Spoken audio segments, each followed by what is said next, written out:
I wanted to speak about Alysa Liu's achievement and really shine a light on her story after what she did a few days ago. It's a story that's genuinely moved me, and I think it carries so many lessons about identity and joy and what it really means to succeed. Alyssa walked away from her sport a couple of years ago. Right? She was already successful, already a prodigy, already achieving, but she'd lost her joy. Right? The sport that she loved became about expectations and outcomes. And that happens to so many of us. Right? Something that we once loved slowly turns into something that we feel we have to live up to or to prove.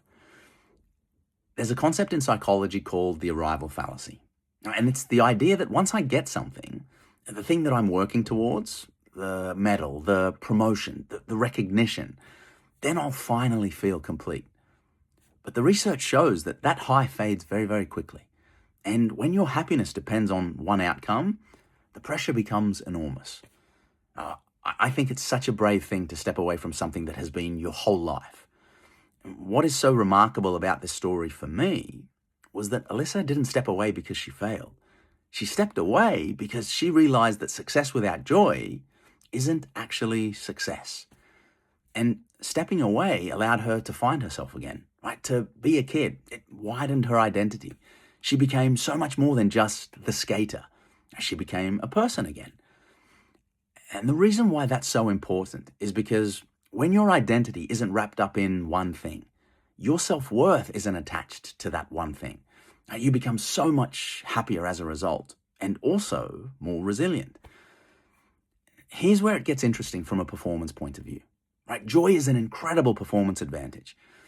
When you operate from a place of joy instead of fear, your nervous system shifts. Right? The brain quietens down, overthinking drops, motor skills run cleanly, and that's when flow shows up. Now, flow follows joy, and joy follows autonomy. Now, you can't force flow, but you can create the conditions for it. And one of the biggest conditions for flow is remembering why you started. Look, most of us aren't Olympic athletes, but we all know what it feels like when pressure crowds out joy, when our identity collapses into just one thing. And this is why I wanted to do a video on this, right? Because for me, the lesson here, the lesson from the whole Olympics, is that there is no single medal, job, or achievement that will complete you.